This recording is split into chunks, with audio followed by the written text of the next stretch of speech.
Nathan, welcome back, brother, to the finale of the series. Yes, thank you. I mean, and what a journey we've been on, eh? I know, I bought for all the audience listening in. We've just had a very serious 30 minutes pre-recording. Like, what are we going to talk about in this episode? Because we're going deep on this one. It was intense. It was very intense, but there was a lot of realizations as well. And I feel like it's important to own up to my audience that I was wrong.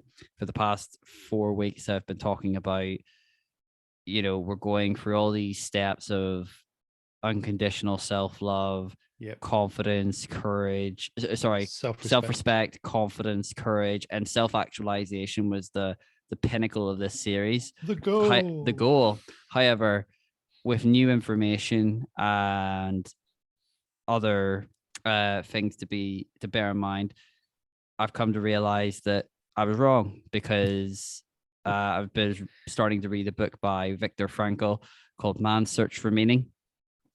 And one of the quotes in it is essentially talking about how self-actualization is not the goal. I mean, when it comes from a neuroscientist, I'm willing to believe it. It's true.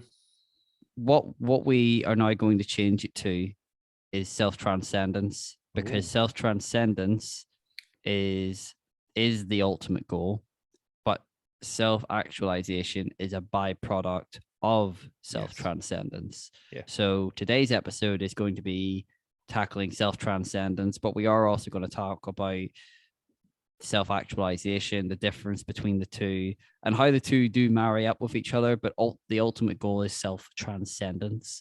So Nathan, do you want to open up with the definition of self-transcendence? Yes, according to a brief internet search, the online dictionary definition, self-transcendence, not transcendence, no, self-transcendence. I suddenly started speaking in Tolkien then. The overcoming of the limits of the individual self and its desire in spiritual contemplation and realization. The logic of self-transcendence is based on humility and respect for the mystery we did not create.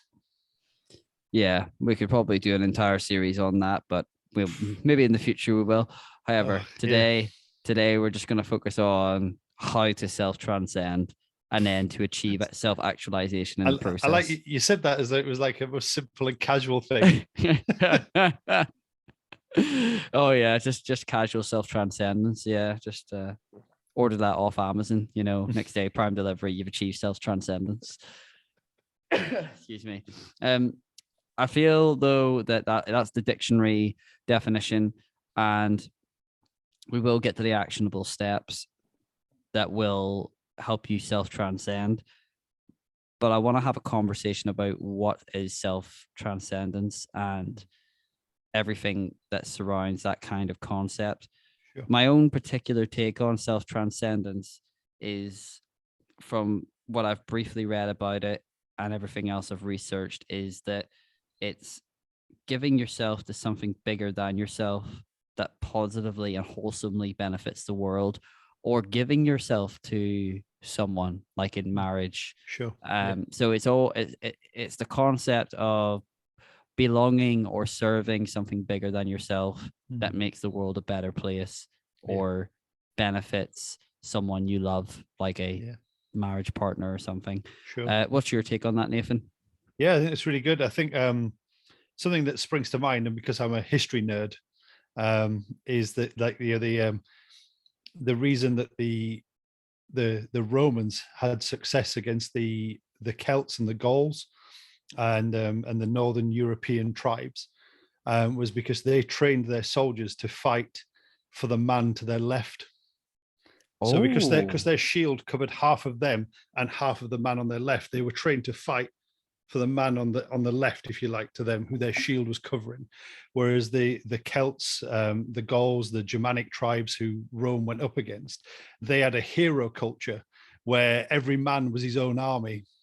Oh, right. And so one man, he may be hard as coffin nails, but will very quickly be overcome by 5 men who've got shields who are fighting for each other rather than fighting for their own fame or glory.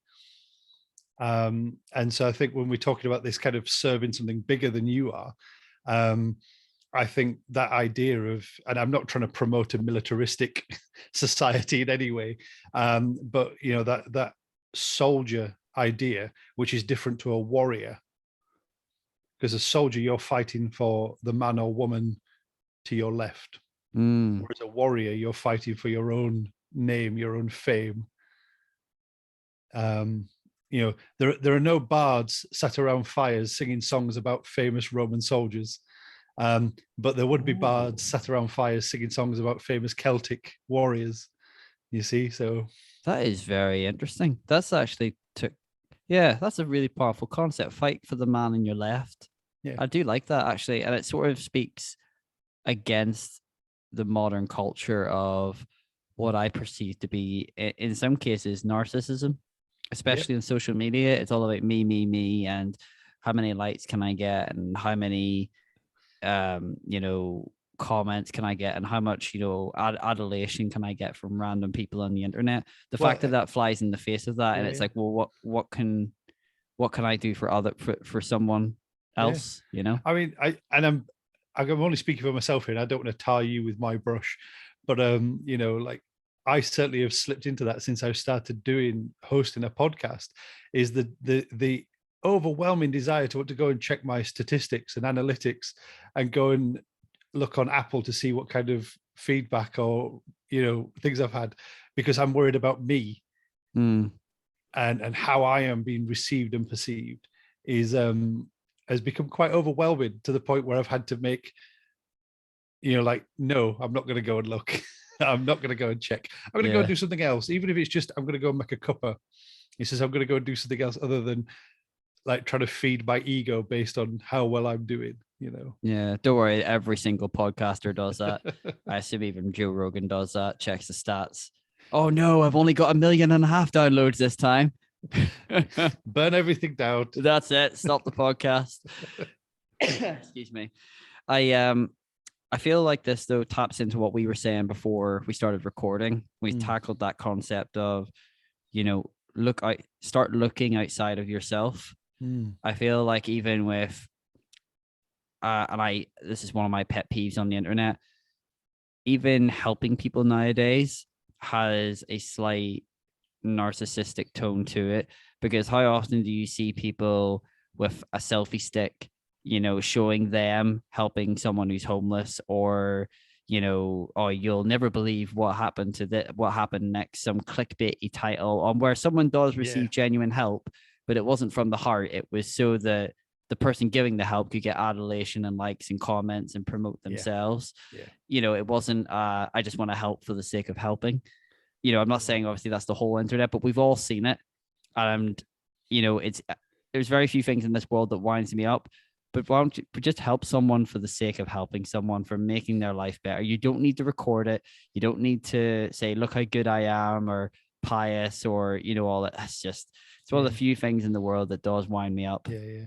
I don't know why, but for some reason an image in my head just played out of a squaddy with a selfie stick going over the top of the trenches, in World War One. You won't believe what happened next. But there has been a definite sort of shift in sort of attitudes, hasn't there? Even since the turn of the millennium, and that kind of, and that sort of takeoff of self-promotion and self-absorption. There's no more that kind of. It's one of the interesting things that came out of, in Britain, I don't know, I can't speak for anywhere else in the world, but when we went through lockdown, and all of a sudden, and everyone was going out to clap for the NHS, and all of a sudden you saw people like all over the place going, oh, it's been great. I spoke to my neighbours. We've lived next door for 10 years and we never spoke to one another. Because all of a sudden we were outside, even though it was only giving a round of applause, but we were all committing ourselves to something that was bigger than us, which was the NHS. Yes. And also this idea of like that together we would get through, we would overcome this situation. And then that led to then people having conversations with their neighbors. And so, some minor transcendence happened I like that. There, I like that. Yeah, we minorly transcended as a society. Oh yeah, we Yeah. quickly regress back to punching one another and hating each other. But for a brief moment, we transcended. Although it proves it is possible. Yes. Yeah. I feel though this is a good point to start discussing that while we all want to self-transcend, we do need to be very careful of it. And what I mean by that is I believe self-transcendence can be both good and bad. Yeah. And an analogy that I think shows this up very nicely is Star Wars, because we're all familiar with Star Wars unless you've been living under a rock for the past half a century. But you need to look at for the likes of Obi-Wan Kenobi and Anakin Skywalker, right? We're all familiar with these characters.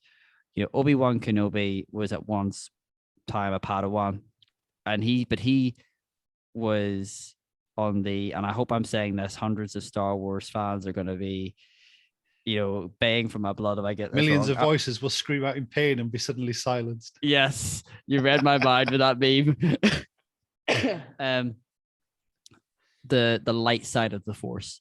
He self-transcended after the death of his master to the light side of the Force and how he could be do good in the world. And then we see the flip side of that coin with Anakin Skywalker, who also self-transcended, but ultimately went to the dark side of the Force and becoming, history, movie and cinema's biggest, baddest villain, Darth Vader. And so they both transcended, but the difference being that Obi-Wan Kenobi used his self-transcendence for the benefit of everyone around him, and Anakin / Darth Vader used it in a selfish way to become more powerful. And there's no shortage in lore, Star Wars lore, of the various atrocities committed by the said villain. So I feel though that people want to say, I want to give myself to a cause or to something bigger than myself, but this is where you do not surrender your mental faculties and your values for. Yes, it feels good to have something, to belong to a tribe, to belong to something bigger than yourself. You're making a difference and you're potentially leaving a legacy. But this is where we see the likes of people getting sucked into very negative groups or groups who are full of hate and bigotry. And you can become that individual with no purpose, but transcend into a group that has no intention of benefiting the world in a wholesome and good way. What's your take on that, Nathan? Yeah, no, I agree with that a lot. I think the problem is there that it's kind of, it's always been, I think if we look back over where the journey we've been on over the previous 4 episodes as well. So, you unconditionally love yourself. You accept that you can be a mess, but you also accept that you can be good, and you plow on and hopefully work towards being good more often than you are a mess. You respect yourself, and as you respect yourself, you grow in confidence and courage. And then into that, what we're hoping is this transcendence of ultimately joining part of something that's bigger than you are and serving it, and then realizing who you are more in that purpose, in that process. So, but within that, the the problem is that those groups, and we don't want to necessarily start naming groups, but we've all watched the news. We're all aware of who negative groups are. The problem is that if you're wandering lonely, those groups can feel like a warm embrace because they will feed into you. They will tell you that you're good. They will tell you that what you're doing is serving something bigger, but then will lead you to making bad choices in the name of these bigger groups. And it's having the wherewithal to realize actually this isn't good. And finding groups that are going to be positive all over, rather than ones that, because again, I think if a group's just feeding in and telling you that you're good, you're kind of still in that kind of narcissism world as well. 100%. So I think, you know, it's having that awareness. I think, like, you know, like, and when we were talking earlier on, you know, if you go back into history, and, you know, I'm a fully paid up card carrying Christian, and I know that the history of the church is not a whiter than white, nor a beautiful history. There's a lot of mess in the history of the church. And, you know, if you go back to the those people who joined the Crusades, shall we say, they'd transcended, they joined something that was bigger than them. But do we think they'd self-actualized as they were sacking Jerusalem, or, No. or you know, doing any of these other sort of atrocities that were done in the name of Jesus, which really makes me sad. You know, and you read that history and you're like, oh man, how did they make those mistakes? Well, they made those mistakes because they wanted to be part of something that was bigger than them, and they were told that by doing this they would achieve something better. Yeah. And, you know, for whatever reason, I wasn't there then, but they didn't process that, and they just went, yeah, this is great, let's do it, let's get on with it, let's go and do this. You know, and went and committed atrocities that are unspeakable. You know, and so when we're talking about these things, it's kind of like, yeah, you know, find a group, find something that's bigger than you are, but make sure it's positive. I mean, you know, even if you go right down to the basic one, like you said, and I know when I say basic, I'm not trying to minimalize it, but like marriage, I think, is the smallest, bigger thing you can engage in, because it's just one other person. Yeah. But once you become two, that's already bigger than you as an individual. But don't go and marry someone who hits you, or who controls your finances, or tells you how you should dress, or what words you should use, or what shops you should go and visit, or any of those things, or whether you can go and speak to your mum, or whether you can go and see your brother or sister. You know, don't marry someone who's going to do that. You know, male or female, don't marry someone who's going to do that. You know, use your brain. You know, yeah. they might make you feel like you're part of something bigger, but they're ultimately leading you into, I don't think, into sort of self-actualization, but actually they're actually going to destroy you rather than you growing. Yeah, exactly. But this harps back to what we've been saying before, that if you love yourself unconditionally, you have self-respect, you have confidence, and you have courage, you should never get to that place. You know, granted, No, if you're very lonely and yeah, there's that, oh, I want to be in a relationship or a group for the sake of it, just so I don't feel alone. Mm. You know, the consequences of such a decision will have much further reaching consequences than if you just stayed on your own. Now, I'm not saying be a hermit. What I'm saying, again, use good common sense. Yeah. If there is a group, a wholesome group of people, whether that be a charity or a hobby you enjoy, you know, get into that. Don't get into politicized groups that perhaps maybe do speak to your political calling or your political the way you see the world or how you think the world should be run. Just recognize that, you know, what if they're wrong? That's a big question I always ask. Even if I'm passionate about something or cause or a political leaning or whatever, I still have to ask myself the question, what if they're wrong? Even though, like, in my mind, they're fully transcended and self-actualized, and I gotta go, oh, I want to be like them, or they inspire me.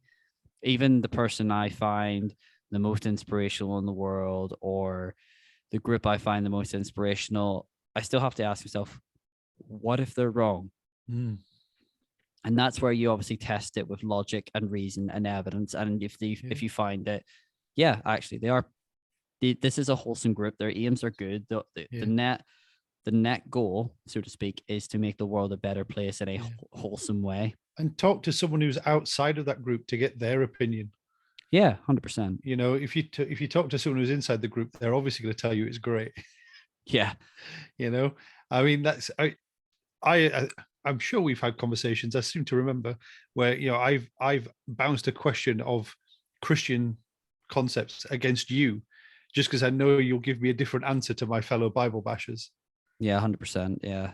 Not because, not for any negative reason, but just because it's healthy to get Yeah, exactly. Yeah. another viewpoint, you know. And this harps back to what we said in previous episodes. I can't remember if it was confidence or courage, but when you're finding your tribe, find someone, make sure you have a variety of friends, a variety of opinions, a variety of perspectives, and then that allows you to be confident in your perspective, in your ideas, or as in my case was today, even though it's not a friend, I just like to surround myself with a variety of opinions and ideas, and I like to read.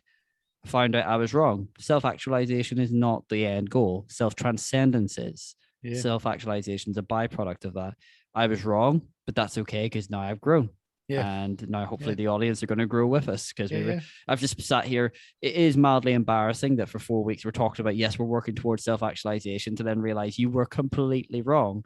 But ultimately, it's a good thing to accept, yeah, I was wrong, but now we've learned and we've grown from it. And in a way, we've mini self transcended. Yeah. We've been talking a lot about self-transcendence, and I feel like at this point I'd love to just insert a quote into the conversation from Viktor Frankel in his book Man's Search for Meaning, which is I've only sort of just started it, but I think I would really recommend it to everyone. And at the very end of the book, he's got a quote: "By declaring that man is responsible and must actualize the potential meaning of his life, I wish to stress that the true meaning of life is to be discovered in the world rather than within man or in his own psyche, as though it were a closed system. I have termed this constitutive characteristic the self-transcendence of human existence. It denotes the fact that being human always points and is directed to something or someone other than oneself, be it a meaning to fulfill or another human being to encounter. The more one forgets himself by giving himself to a cause to serve or another person to love, the more human he is and the more he actualizes himself. What is called self-actualization is not an attainable aim at all, for the simple reason that the more one would strive for it, the more he would miss it. In other words, self-actualization is possible only as a side effect of self-transcendence." Wow. Yeah, that's Viktor Frankel's Man's Search for Meaning at the very end of his book. That's why he's a very clever man with letters after his name. Yeah. Well, I was actually watching an interview with him today, and he was actually in a concentration camp because of the Nazis. Right. And he was talking about, the interviewer was asking him, like, how do you find meaning in such a horrific situation like that? He says, he told the story of all the prisoners were mustered outside their cabins or their accommodation, wherever it was, and they ended up just watching a sunset. And it was just like, yes, recognizing where they were, but then they seen the beauty in that moment of a sunset, and the realization that they're alive, that this is that although this is not the ideal existence, they're still existing. They self-transcended that situation they were in and found meaning in their lives regardless of the givens. It's rising above the trauma, rising above the terrible situation, rising above the terrible hand that life has dealt you, and finding meaning through serving others in that situation. Sorry. Text message. And yeah, it's an incredible. I think only a man who has went through that kind of experience could have come up with something that deep. To be honest, yeah, I think that there's I mean, that's it. Unless because you've actually gone through something as horrendous as that, there's no way we could. Like, I can't sit here and say this is what being in a concentration camp would be like. But there is that kind of that idea that we have that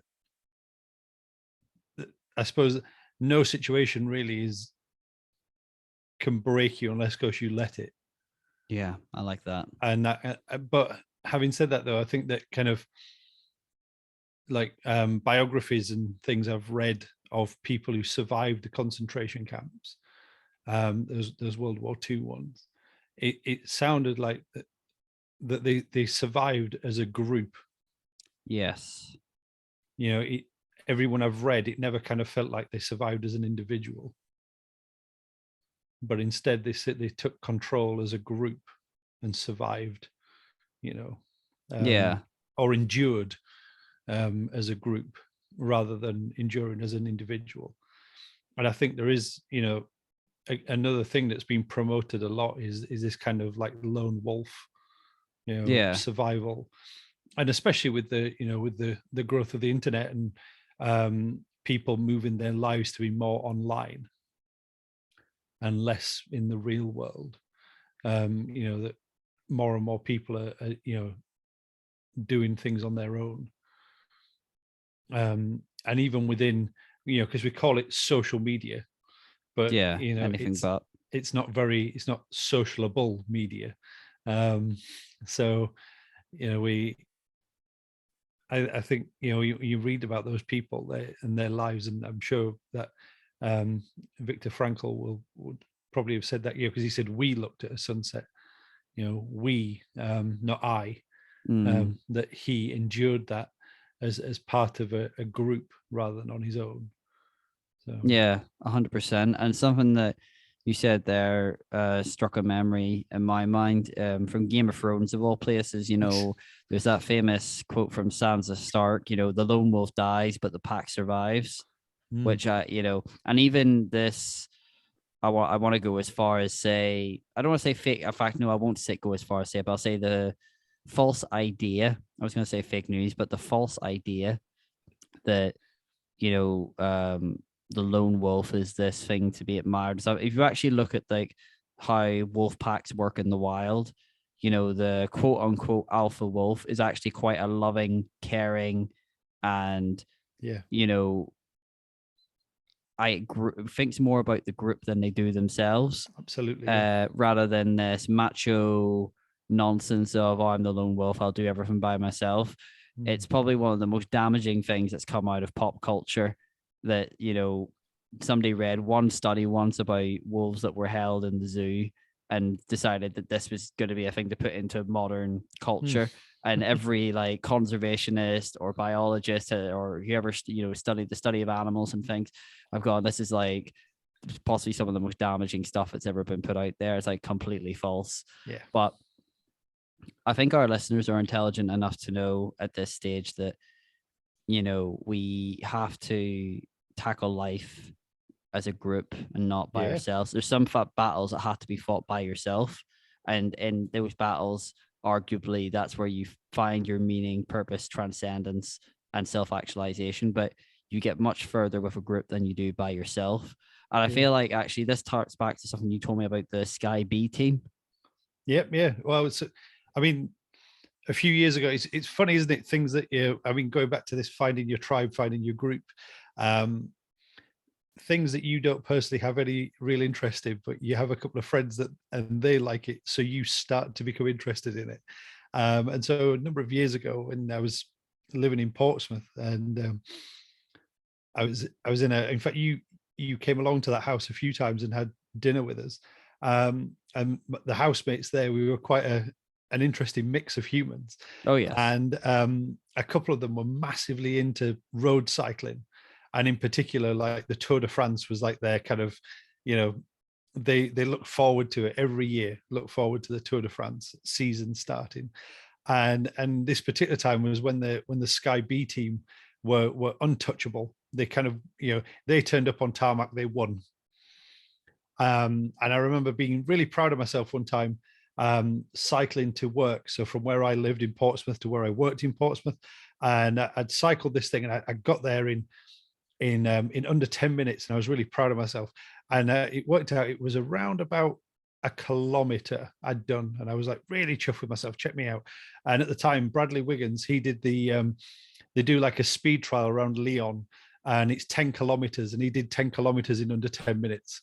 Oh my word. And I was like, I may as well have taken the wheels off and carried my bike for all the difference, you know, absolutely ridiculous. But these guys, this team, they were untouchable. They just won race after race after race. But you had guys like I'm trying to remember all their names now, but one of the guys was like a really good mountain climber, really good cycling his bike, and would just solidly go up these mountains. Another one was a sprinter. Like he would just, when it got to like that last, mile or whatever of the thing, would just build up, and just boom and burst, and no one could catch him. And he would cross the line. But the guy who was the sprinter, when they were doing the mountain climbs, his job was he would just stay at the back of the peloton, at the back of the pack, near the support vehicle, and would basically ferry these like gel packs that have got like it's got like water and nourishment, all this stuff that the cyclists need, and he would just basically cycle it up to these guys who are up the front climbing the hill, and then fall back again to do another run. So the fastest man in the world, but only on the flat, was basically like the steward for the team. You're bringing them their tea and their breakfast and their dinner as they're going up the hill, because he couldn't do hills in the same way that they could. But equally, when it came to the sprints, the guys who were the hill climbers, they would kind of like form this like barrier between the rest of the other teams and the sprinter, so that he was there and he could just burst unhindered to the finish line to win the jersey. But as a team, like each one of them had their own skills, but they were all kind of working towards making the Sky B team the best team in the world. Yeah. And they were. I mean, they're absolutely untouchable. But realizing that like not all of them could climb hills, not all of them could sprint, not all of them could do this, could do that, but they could all cycle really, really well. But then their camaraderie also then brought out healthy competition, where they're improving and growing as a team, which is also why this stayed good. Yeah. So yeah, exactly. It's giving yourself to the team rather than as an individual. Like your individual performance, absolutely improve it, but ultimately it was getting the team across the line, not just you. I really like that. Yeah. So excuse me. I feel at this point it's worth perhaps summarizing and getting our actionable steps. Agreed. So if I had to put self-transcendence into a short one-liner, in my opinion, self-transcendence would be, it's ultimately serving others, which leads to self-actualization, which allows you to find your purpose and meaning in life and the realization of your individual talents. Yeah. I think, would you agree with that? Yeah, I think that's good. I think, because I think it's not self-promotion, is it? It's serving in order to realize where you can serve or how you can serve. Yeah, exactly. And it's also not like, like I could, it's like I could look at you and go, oh, Johnny's so good at all these things. Oh, why can't I be like him? Well, it's because I can be like me. Oh, I like that.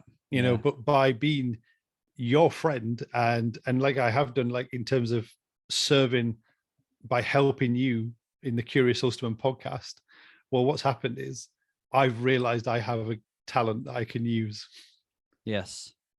So the self-actualization has come through transcending and doing something that I didn't think I wanted to do or that I would be very good at. Yeah, 100%. I think, and now you're serving loads of people who can get your benefit. Yeah. But what a cool thing though. That wasn't what I don't think either of us thought this was where we were going to end up.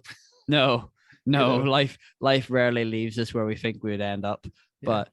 But I feel this is where we marry the two ideas, that self-transcendence is ultimately serving others, and finding meaning in that service, and then self-actualization as a byproduct, which the definition of self-actualization is the realization or fulfillment of one's talents and potentialities, especially considered as a drive or a need present in everyone.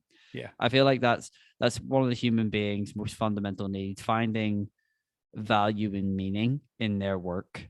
that there is purpose to what they are doing. Yeah. And I know for me that I've always found, youth work very rewarding. And you're obviously years of experience in youth Yep. work, and I've done a little bit. But Big advocate for that. seeing, a young kid who ends up in a weird way self-transcending. They could have come from a horrible background, or maybe they wouldn't have said boo to a ghost, but after you've helped coach and mentor them, and you've got them to socialize with their own age group, and they end up growing and becoming their own person. They self-transcend, realize that they're good at something, that they have offered, they have something of value to offer the world, and they enjoy providing that value. And then they find out their talents, and they fully become who they were meant to be. And all along that journey, you build them up with unconditionally loving themselves, which leads to their own self-respect, which leads to their confidence slowly building, which leads to them taking courageous action, which then leads to their self-transcendence, and as a byproduct, the realization of their talents and how they can serve others with self-actualization. So I feel like that is a good summary. That's good. Probably for the past 5 weeks. It's real good. I like it. Yeah. Comes now to, as ever, our actionable steps. Yes. And I think our first actionable step is going to be to identify what you are good at and how you can serve others. And as a byproduct, you'll find purpose and meaning in your life. So you are good at something, whether that's playing video games and you can stream and provide value to people that way, or perhaps you have a passion for helping refugees, or perhaps you have a passion for, helping people dealing with cancer, or even a food bank. You are good at something, despite what potentially your own inner bully says, or what other people have said to you in the past. You are good at something. You have a very unique value to offer this world. And if you can provide value through your talents, your many talents, and find satisfaction in doing that, then you will naturally self-transcend. Yeah. I mean, you are a 1 in 8 billion. I like that. You're a 1 in 8 billion. Yeah. That's it. I mean, so this is going to sound, and feel free to judge me or edit this out of the podcast. But actually, as you were saying that, it reminded me. So earlier on this morning, today, I was watching Mary Berry's cooking program. Okay? Oh, yes. And she has like a slot where she goes out and about and meets different people doing things. And she went somewhere, I can't remember exactly where it was, but it was up in the Northeast, where this bloke had set up a pie club. And it was a men's pie club, and they sort of got together, but they did all their cooking, it would appear, somewhere like outside, so out in the open air. They did their cooking.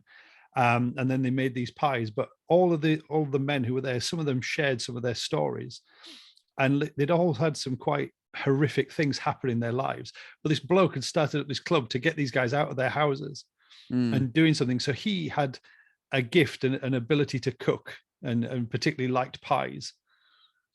And he gathered up these, and one of the guys said, it's better than just sitting in the house and watching the world go by. 100%. And so by him, if you like, he transcended by creating this group. And as these other guys, and they're all kind of just, they're just blokes. Then, I don't know what they did outside of that club, because it didn't say, but they came together, but what they did was they transcended above the things that were breaking them and getting them down.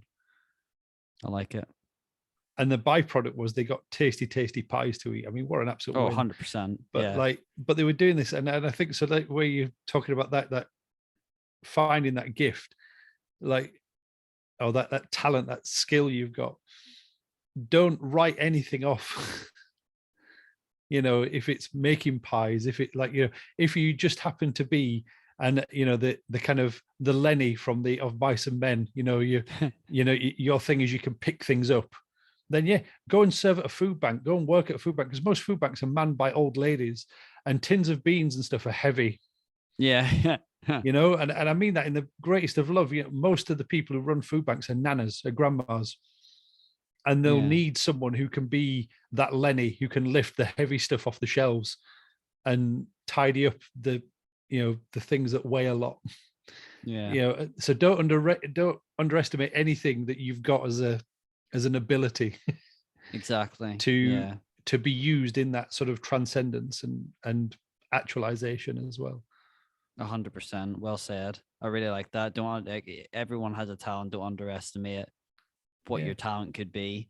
I think, and our final actionable step, and we've said this 100 times, but I think what you said before we started recording was really good, Nathan. You know, if a message is a good message, it's worth repeating. And we said this 100 times in the podcast, but find your tribe, because then they will build you up. And but in finding a tribe, you'll find the cause or the idea that is bigger than yourself. That, you know, if it's a wholesome and a good idea that will benefit, you know, your immediate sphere of influence, your community, or the world in general. By finding that tribe, you will build up everything we've talked about in the past, you know, unconditional love, self-respect, confidence, courage. And then as your talents develop, because you don't even have to be great at it. If you've got some talent in doing something, nobody's perfect. All right. If you can give a hand in any way possible and it fulfills you, it gives you a sense of purpose and meaning, even if it is stacking shelves in a food bank, but you know you're making a world of difference to some hungry kid or hungry family. Just, you know, as Nathan said, don't underestimate that ability to change someone's day or life for the better. So get stuck in, find your tribe, find out how you can serve the world or your immediate sphere of influence, where you're at with the talents you have and the time available to you, and derive meaning and purpose from that. And man, self-transcendence is only going to make the world a better place. And then as a byproduct, you self-actualize. Yeah, man. Yeah, I think that's great. I think, I mean, that's it. It doesn't need to be a flag. It does not need to be a flag you get behind, or a political cause. It just, how can you fight for the man in your or woman on your left? Yeah. How can you serve? Absolutely. Yeah, I like that's that. Great. Right. Well, man, it's been a journey. For our first proper series in the podcast as well. Yeah. And look how far we've come. We've even learned something. But we did. We've learned something. I love it. But we're going to sign off. And yeah, if you enjoyed this series and want to us to do more series, do let us know. I don't know what they would be on, but yeah, you can let us know what you'd like. And me and Nathan can try and do that for you. Yep. But yeah, man, I want to say thank you very much. And I'll see you sometime soon, brother. Yeah, thank you very much. I've really appreciated this. It's been great.